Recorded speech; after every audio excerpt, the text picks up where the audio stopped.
What's up, everybody? It's Marshall from Marshall.Matters here. So, first round's in the books, and for like maybe the first time ever, in the top 10, there was no reaches, no crazy trades. The only issue I had maybe is with Travis Hunter to the Jags. They had to give up an extra first round pick in 2026. I probably would have tried to stretch that to 2027, 2028, especially with the amount of cap space they're going to have going into next year's free agency. But outside of that, I mean, Cam Ward at one, that was a solid pick. Travis Hunter at two, solid. Don't like that they gave up an extra first. I would have flipped a second or a third, maybe to get the deal done. Abdul Carter to the Giants is just great. He was a stud. Will Campbell to the Patriots.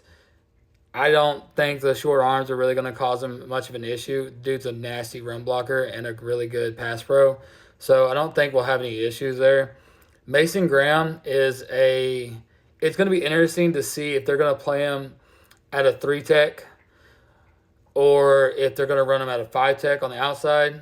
That remains to be seen. Ashton Genty to the Raiders. Love it. Absolutely love it. Pete Carroll's at his best when he has a bell cow back. They'll probably use another running back to split in. Maybe he'll get 5 carries a game, but Genty should see the ball 25 to 30 times a game as a rookie. If you play fantasy football, he should be, especially if you're drafted in the middle, towards the later first rounds of a 12 to 14 team mock. I would definitely look at taking Genty with your first overall pick. Mimbu, good tackle out of Missouri for the Jets. T-Mac, I like T-Mac. I do believe he reminds me of Mike Evans. And for whatever reason, the Carolina Panthers are trying to emulate the Tampa Bay Buccaneers, and I'm here for it. Undersized quarterback with a chip on his shoulder, big body receivers. I'm down. Kevin Banks to the Saints. I really thought the Saints would go quarterback here. I really thought they pulled the trigger on Jackson Dart, but they didn't. But I still think Kevin Banks is a good pick, especially with the problems they had on the outside tackles last year. It was kind of a revolving door. So I would like to see Kevin Banks get a fair shot at the starting left tackle position in New Orleans. I love the Colston Loveland pick to the Bears at 10.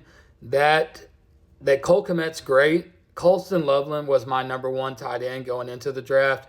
I do believe he is more of a flex out wide receiver. I do believe that he can take your third receiver spot, and maybe you can keep Kmet in line and let him, let Colston run across the middle. I do think they're not going to re-sign Keenan Allen, so they will need that third receiver spot. So that's the top 10. I didn't see any reaches. My first reach, I thought, came in Michael Williams out of Georgia, defensive end to the Niners. He's more of a developmental type player, and they've had luck, but they're in championship win-now mode and building for a future.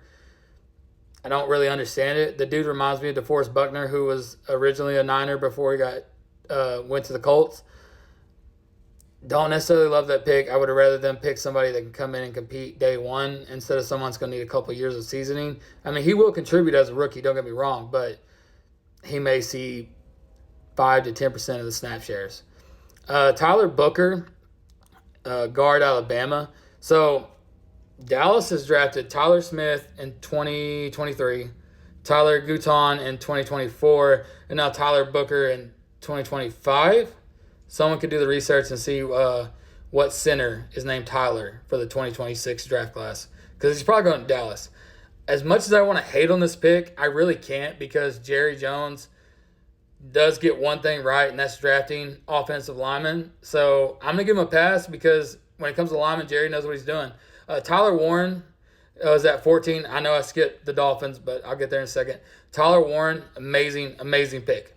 No matter who's playing quarterback back there, he is a phenomenal yard after catch type of player, and he's going to bring a whole new dimension to that offense. I do think Kenneth Grant was a little bit of a reach. You probably could have traded back and still got him in the late first round. He wouldn't have fell out of the first round, but you probably could have traded back and got at least a third or a second for tonight's draft. Don't necessarily love the pick, don't necessarily hate it either. Jalen Walker to the Falcons, absolute steal. Was probably one of the top 5 defensive players on the draft board, and they got him at 15. That's amazing, especially if they're all in with Michael Penix.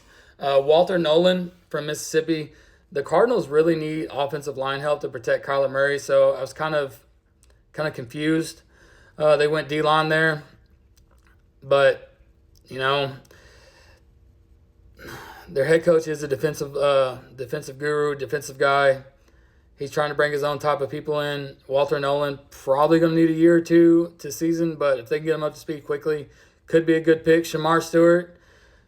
All right, everybody hated this pick. I loved it. Y'all know I'm high on Shamar Stewart, but the fact that he can learn from Trey Hendrickson, who is a technician and tactician on the defensive end, like, bro, there's no better mentor outside maybe Von Miller to learn from, especially with Shamar Stewart's biggest thing being he has all the athleticism in the world, but he doesn't have the technique to go with it. So you put him with one of the best defensive end techniques in the NFL, I believe this pick is going to age really, really well for the Cincinnati Bengals. The kid from North Dakota State, Zabel, best interior offensive lineman in the draft as a guard, went to the Seahawks at 18. I don't hate the pick. I actually love the pick. But the Seahawks needed more help on the defensive interior. But you never can go wrong with beefing up the D-line or O-line. So it's a pass. The Buccaneers getting a Mecca out of Ohio State to be their 3rd receiver, along with, I can't think of the kid's name, but he came on last year. Baker is just rich beyond belief in terms of targets now and weapons that he can use in that passing game. I do think that's a good pick. Jahdae Barron, cornerback from Texas, went to the Broncos. Didn't really think the Broncos needed any more secondary help, but they do. They get probably – I had Will Johnson way higher than him, but, you know, the Broncos draft corners and draft defensive players really well. So I'm not going to hate until I can see it. The Steelers at Derek Harmon, defensive line out of Oregon, not a big fan of this pick at all when you need all kinds of help on the offensive side of the ball, especially if you're going to have an aging Aaron Rodgers back there or a rookie second-round pick, whether it be Tyler Shaw, Shedeur Sanders, or, you know, any of the other remaining quarterbacks in this class. I definitely feel like that was a reach. Omarion Hampton is an interesting pick. If he's going to be RB1 from day one, if you play fantasy, pick him up. I don't think Jim Harbaugh is going to play Jim Harbaugh ball, and he's going to run the ball. So with that being said, I do believe he'll get the majority of the carries. He is an explosive back. Pound for pound is probably better than Genty in terms of size and explosiveness and the way he can absorb contact. But Genty is an interior all above his own. He's better than Hampton. But pound for pound, I believe Omarion is a more 5 to 10 yard back that can break it, where Genty's – there's a good chance Genty averages 6 yards a carry his rookie year. I'm not even playing. Matthew Golden to the Green Bay Packers. Great pick. Jordan Love lacks a true number one. And with Golden's speed, he may not be your traditional number one, but he can be your traditional X receiver to be down there. He can win balls one-on-one. He's going to win the deep catches. He's going to win the contested catches. I do believe that's a great pick. To round this out, we're going to stop at 24 with my Minnesota Vikings, purple and gold till I'm dead and cold. We got Donovan Jackson, was probably the most athletically freakish offensive lineman, interior lineman. He played left tackle last year. He's not going to play left tackle in Minnesota. That's Christian Darisal's spot. But I do believe that he will split into that left guard position from day one if he can win it. If he can win it in rookie minicamp. The Vikings may have one of the best offensive lines in the league. All right, follow me for part 2.